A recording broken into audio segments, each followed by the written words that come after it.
June 1944. Oakland Naval Supply Depot, California. The wooden crates sat stacked on the concrete pier like children's building blocks, a monument to inefficiency that stretched nearly half a mile. The morning fog had just burned away, revealing a harbour packed with Liberty ships waiting to be loaded, vessels desperately needed to supply American forces fighting across the Pacific. Chief Petty Officer James Wilkins wiped sweat from his brow as he surveyed the backlog that had grown worse over the past 3 weeks. "How long to load this one?" asked the man standing beside him, gesturing toward the SS John Emery, its empty hold gaping like a hungry mouth. 14 hours if we're lucky," Wilkins replied, checking his clipboard. "Probably closer to 20. Malcolm McLean nodded silently, his eyes narrowing as he watched the ballet of exhaustion playing out before him. Stevedores carried individual items up gangplanks. Men strained under awkward loads, their muscles knotting with effort. A piano being hoisted by cranes swung dangerously, nearly striking a group of workers before being steadied. The entire process, this break bulk loading method, hadn't changed significantly since the age of sail. McLean wasn't military. At 30, the North Carolina native had built a successful trucking company from nothing, starting with a single vehicle purchased for $120. Now he found himself at the Oakland docks as part of a transportation efficiency study requested by the War Department. What he witnessed shocked him. "Those men have been working since midnight," Wilkins continued. "Half my crew's injured or exhausted. Meanwhile, we've got boys in the Marianas waiting for these supplies." A forklift approached, carrying a single pallet of medical supplies. The driver attempted to navigate the narrow gangplank, but stopped short, unable to proceed. Men rushed forward to unload the pallet by hand, carrying each box individually up the steep incline. "Why not load the entire truck?" McLean asked suddenly. "What do you mean?"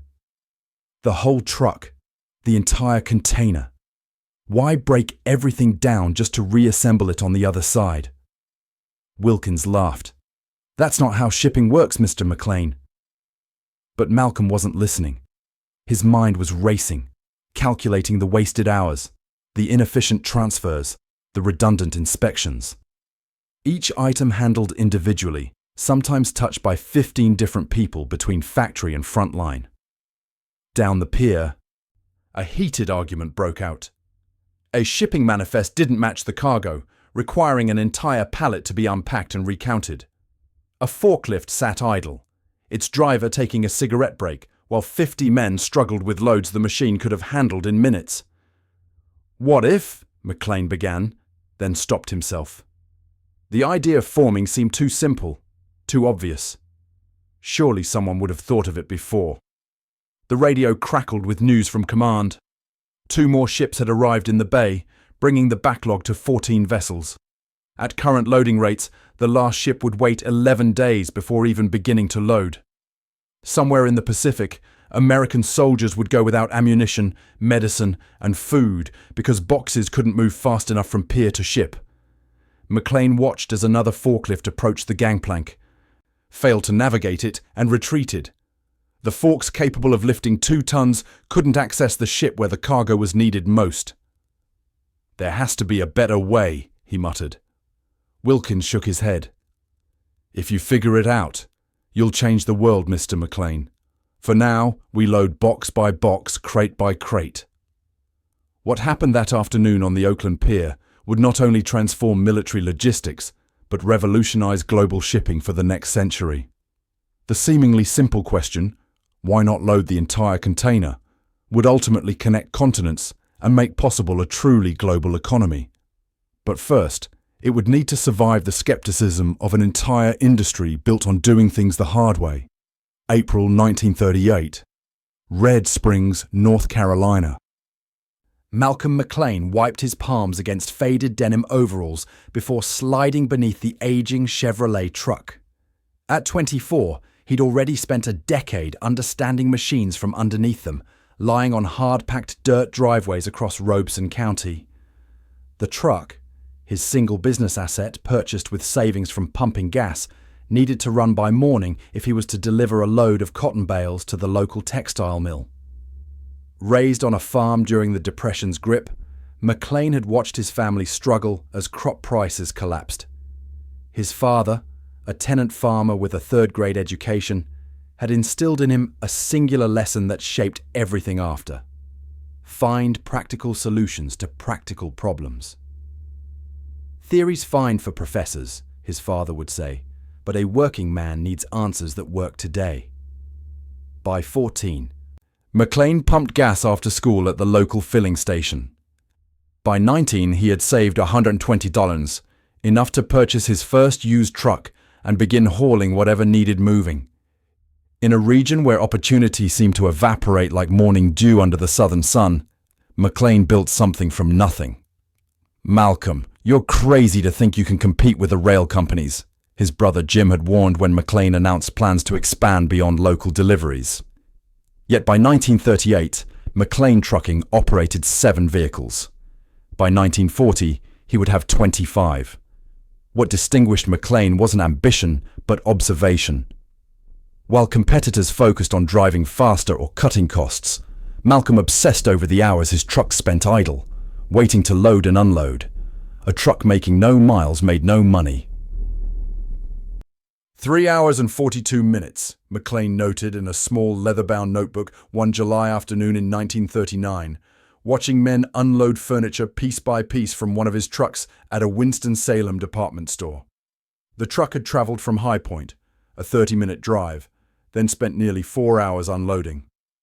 The inefficiency burned in McLean's mind like a mathematical obscenity. At textile mills, McLean timed workers struggling with individual cotton bales. At grocery warehouses, he observed men transferring canned goods box by box from truck to shelf. The pattern repeated everywhere, minutes of transport followed by hours of loading and unloading. "What if we loaded entire sections of the truck at once?" he asked a warehouse manager in Charlotte. "With what?" came the puzzled reply. "Men can only carry what men can carry." McLean began experimenting with primitive wooden platforms that could hold multiple items, moved by rudimentary lift trucks. Each experiment saved minutes, but McLean envisioned saving hours. Industry veterans dismissed his ideas. "Shipping and trucking have worked this way for generations," an executive from a competing transport firm explained condescendingly at an industry meeting in 1941. "Men load boxes because boxes need loading. That's the business." But McLean recognized the artificial division between modes of transport. Why unload a truck to load a ship, only to unload the ship and load another truck? The cargo itself didn't change, only the vessel carrying it. The war interrupted McLean's experiments. Military requirements took precedence as McLean Trucking received government contracts to move supplies to East Coast ports. However, the interruption placed Malcolm in direct contact with the military's massive logistics challenges and the opportunity to witness inefficiency on an unprecedented scale. By June 1944, Malcolm McLean operated over 150 trucks, with his company valued at over $2 million, the equivalent of $30 million today. Yet standing on that Oakland pier, watching men struggle with individual crates while ships waited and soldiers needed supplies, McLean wasn't thinking about his business success. He was calculating time and motion, efficiency and waste, with the same practical mindset that had once kept a single truck running on a North Carolina dirt road. "There has to be a better way," he repeated to himself, returning to the supply crisis that would soon transform global commerce. July 1944, Naval Amphibious Base, San Diego, California. McLean stood in silence, watching Marine Corps logisticians conduct experiments with wooden pallets. A forklift hoisted a platform loaded with ammunition boxes, maneuvering carefully toward a waiting landing craft. The pallet tilted precariously, sending several boxes tumbling to the concrete. Men scrambled to retrieve them while an officer barked orders. "That's the third spill today," said Commander Thomas Harrison, head of the Navy's Pacific Theater Supply Logistics. "Pallets help, but they're not solving our core problem. Which is? McLean asked, though he already knew the answer. Standardization. Every box is different. Every crate needs individual handling. We can't move things fast enough to meet operational demands. McLean nodded, his eyes fixed on a forklift sitting idle nearby. Commander, what if instead of lifting pallets, we lifted entire truck bodies? Harrison looked puzzled. Truck bodies? Picture a metal box, McLean explained, sketching quickly on a notepad. Standardized dimensions. Loaded at the factory, sealed, then moved intact. From truck to ship to truck again, without ever handling the contents. You mean never opening them during transport? Exactly. The contents become irrelevant to the shipping process. We only handle the container itself. The commander rubbed his chin. And how would we load these containers onto ships? Modified cranes. The same way we lift tanks onto vessels. But faster, because every container would be identical in size and connection points. Harrison wasn't immediately convinced. McLean's idea challenged fundamental assumptions about cargo handling that dated back centuries. But with supply backlogs worsening across the Pacific, traditional thinking was a luxury they couldn't afford. Let me show you something, Harrison said, leading McLean to a warehouse where mechanics were modifying equipment. Inside, welders attached lifting points to the underside of a stripped-down truck body. We've been experimenting with something similar for ammunition transport. Not as sophisticated as what you're describing, but the basic principle is the same. McLean examined the prototype. This could work, but it needs standardization, universal dimensions, uniform lifting points. Over the next 3 weeks, McLean worked with Navy engineers to refine the concept. They fabricated a steel container measuring 8 feet high, 8 feet wide, and 10 feet long. Unlike the improvised truck bodies, this purpose-built box featured reinforced corners with standardized connection points for lifting. On August 5th, they conducted the first test. The container, loaded with medical supplies, was lifted by crane directly from a flatbed truck onto the deck of a supply ship.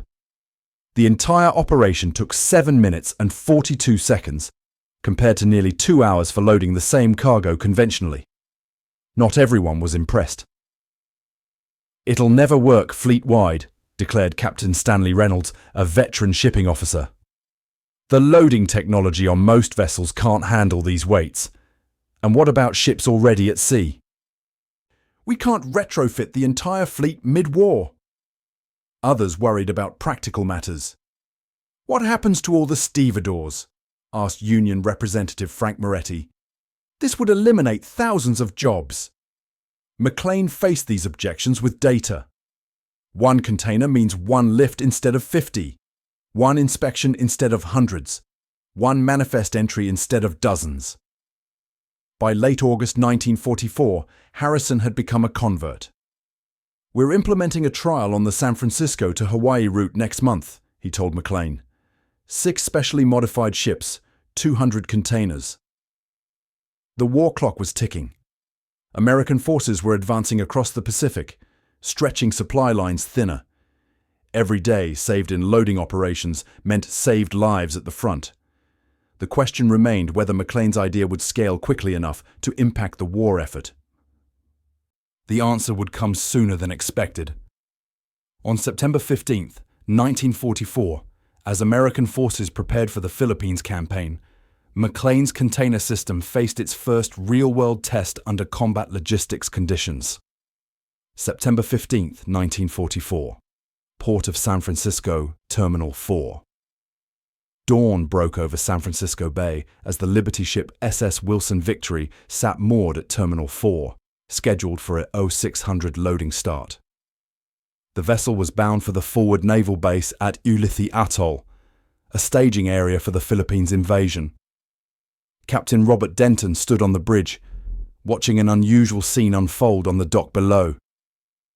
Instead of the customary ant-like movements of hundreds of stevedores carrying individual items, a single crane operator positioned his equipment above a large metal box sitting on a flatbed truck. With practiced precision, the crane's hooks engaged 4 corner fittings, lifted the entire container, and swung it over the open hold. 84 seconds later, the container settled onto the deck with a metallic thud that resonated through the ship's hull. "Next!" shouted the dockmaster as the empty truck pulled away and another arrived with a second container. Chief Petty Officer Michael Sullivan, the loading supervisor, checked his stopwatch. "7 containers in 12 minutes, sir," he reported to Commander Harrison, who stood beside McLean observing the operation. McLean nodded but remained cautious. Controlled tests were one thing.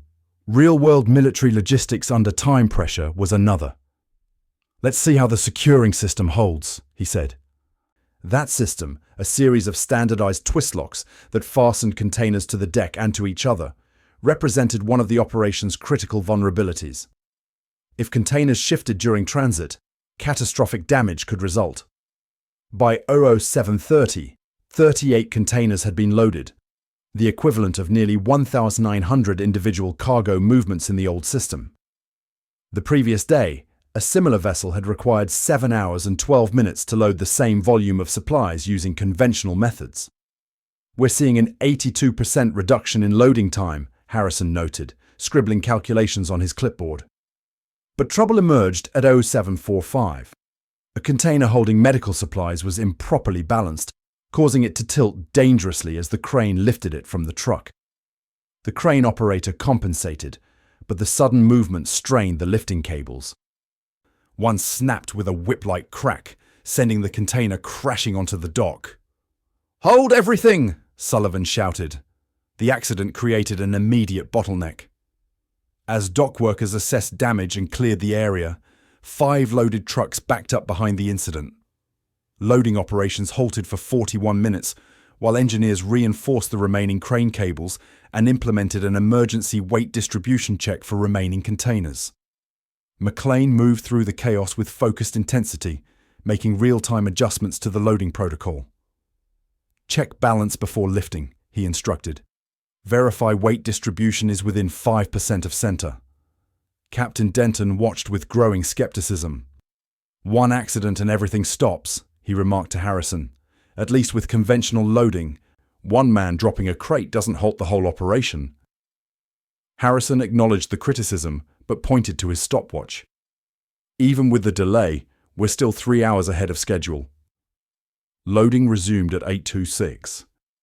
By noon, all 94 containers were secured aboard, a process that would have taken until midnight under the previous system. The Wilson Victory departed on schedule at 1300 hours, carrying supplies that would support 15,000 Marines for 2 weeks. The real validation came 19 days later when the Wilson Victory reached Ulithi. Unloading the containerized cargo took 4 hours and 17 minutes, compared to the typical 36 hours for conventional cargo. More significantly, pilferage rates dropped from the usual 7 to 8% to less than 1%. "The containers arrived sealed," reported Lieutenant James McPherson from Ulithi. "We know exactly what's inside without opening each box. Distribution to forward units happens immediately." For frontline commanders, this speed translated directly to combat effectiveness. Medical supplies reached field hospitals faster. Ammunition arrived at artillery positions without delays. Food and equipment reached troops while still fresh and functional. By November 1944, 6 more Liberty ships had been modified for container transport, with loading times consistently showing 75 to 85% reductions. McLean's crazy forklift trick, derided initially as logistically impossible, was proving itself under the most demanding conditions imaginable. As Admiral Chester Nimitz later noted, the container system didn't just move supplies, it compressed time itself, giving our forces the ultimate battlefield advantage. January 1956. Port Newark, New Jersey. A biting winter wind whipped across Newark Bay as Malcolm McLean surveyed the vessel that would either validate his vision or bankrupt him. The SS Ideal X, a converted World War II tanker, sat dockside, its deck modified with heavy metal frames designed to secure 58 aluminum containers. Each container measured 33 feet long, 8 feet wide, and 8 feet high, considerably larger than the wartime prototypes. McLean had wagered everything on this moment. After the war, his containerization concept had languished as military urgency faded and shipping returned to traditional methods. The stevedoring unions, whose members numbered over 100,000, fiercely opposed any technology threatening their livelihood. The Interstate Commerce Commission maintained regulations preventing companies from operating both trucks and ships, an artificial barrier to the integrated transport system McLean envisioned. "They're calling you a madman in the maritime papers," remarked Vinnie DePaula, McLean's operations manager, handing him the latest issue of Journal of Commerce. The headline read, "Trucking Magnate's Container Scheme Doomed to Fail." McLean had sold his successful trucking company, by then valued at $25 million, to purchase Pan Atlantic Steamship Company, sacrificing a secure fortune for an uncertain future. The regulatory hurdle had been overcome through a complex legal maneuver, but financial obstacles remained daunting. "Each container costs $3,800, McLean said, watching dock workers prepare the loading area. "We've built 100 of them, plus the ship modifications. Nearly $1 million invested before carrying a single paying cargo." The traditional loading method cost $5.83 per ton in 1956. McLean calculated containerized shipping would reduce that to 15.8 cents per ton, a 97% reduction that seemed so implausible, industry experts dismissed his figures outright. At precisely 11 a.m., the first container was lifted from a specially designed truck chassis. A massive crane, built to McLean's specifications with a spreader frame that engaged all four corner castings simultaneously, hoisted the container skyward. Unlike the wartime prototypes, these containers featured a standardized locking system, twist locks that would secure them to the ship's frame and to each other. The container swung through the cold air, positioned precisely above its designated slot on the Ideal X's frame. With a metallic clang heard across the dock, it settled into place. The entire operation took 7 minutes, compared to the hours required for breakbulk loading of the same cargo volume. "One down, 57 to go," McLean said quietly. By 4:30 p.m., all 58 containers were loaded and secured. The equivalent cargo volume would have required approximately 16 hours using conventional methods. McLean had designed every aspect of the system, from the corner castings and twist locks to the truck chassis that would transport containers to and from ports. Not everyone celebrated this efficiency. A delegation of longshoremen watched from the perimeter, their faces grim. "You're putting men out of work, McLean," shouted a union representative. "Families will starve because of your damn boxes." The human cost was real. Loading a traditional cargo vessel required 150 longshoremen working multiple shifts. The Ideal X required just 14 men. McLean's system would eventually displace tens of thousands of workers. "Progress always has a price," McLean responded later to a reporter. "But new jobs will emerge, driving container trucks, operating cranes, managing logistics. Different work, but work nonetheless." On April 26, 1956, the Ideal X departed Port Newark, bound for Houston, with its revolutionary cargo. The maritime industry watched skeptically. Insurance underwriters had demanded excessive premiums, doubting containers could withstand ocean conditions. Shipping executives predicted failure. 6 days later, the Ideal X arrived in Houston. Every container remained securely fastened. Unloading began immediately, with the entire cargo transferred to waiting trucks within 8 hours, a process that traditionally required 4 to 5 days. McLean stood on the Houston dock, calculator in hand, verifying the numbers that would transform global commerce. The economic equation was undeniable. Containerization had reduced loading costs by 94.5%, insurance claims for cargo damage by 95.8%, and total transit time by 70.3%. "We aren't just moving cargo differently," McLean told his team. "We're changing the fundamental economics of global trade." October 2025. Port of Singapore. The massive container ship Evergreen Titan glides silently into berth, its 24,000 containers stacked in precise geometric patterns that rise 24 levels high. At 1,312 feet long, nearly a quarter mile, the vessel dwarfs the Liberty ships that once carried Malcolm McLean's first experimental containers. From the control center overlooking the terminal, automated cranes move into position, their computers communicating directly with the ship's manifest system. No human operator touches a control. The first container lifts from the deck at precisely 14:03:42.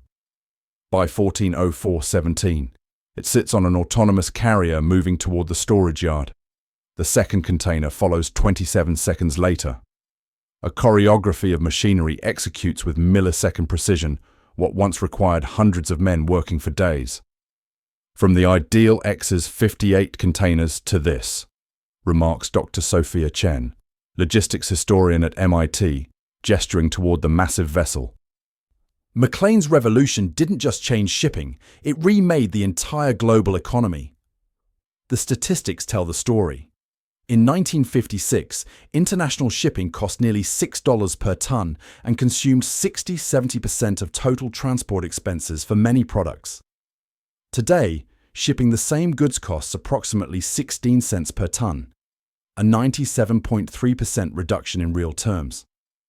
A television that once cost $50 to ship from Asia to the United States now travels the same route for less than $1.50.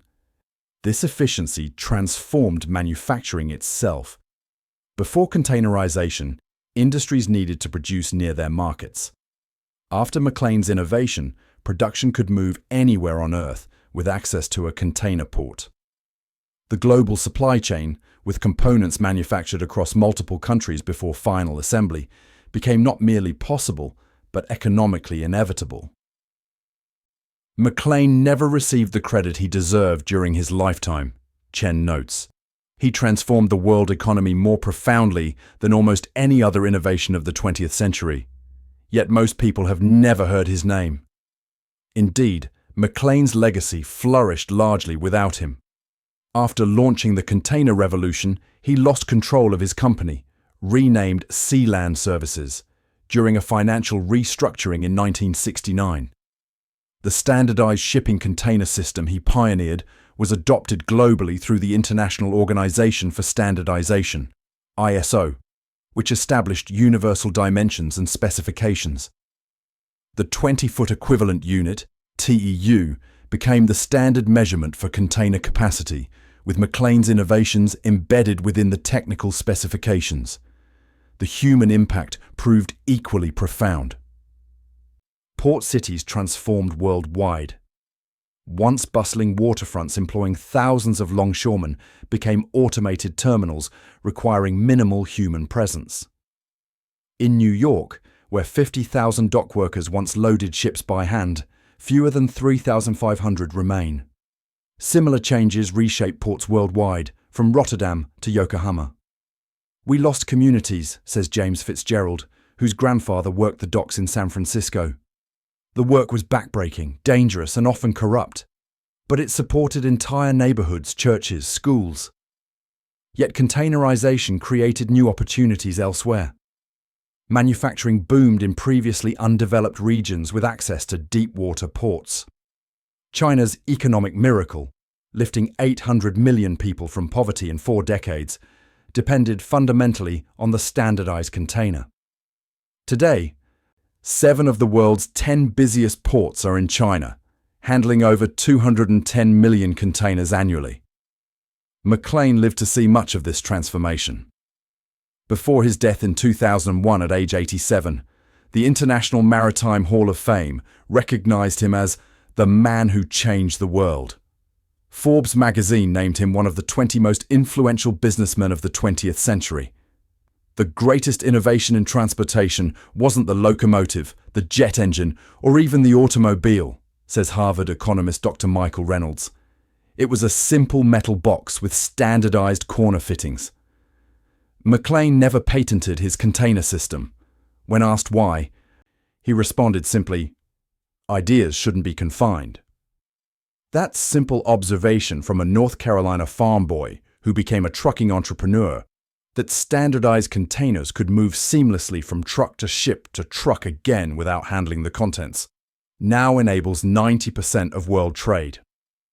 Every consumer product, from smartphones to sneakers, travels in descendants of those first crude boxes tested amid the desperation of wartime logistics. As an evergreen Titan container settles onto a waiting truck, the direct lineage to McLean's crazy forklift trick remains visible in the standardized twist locks securing it for the next leg of its journey.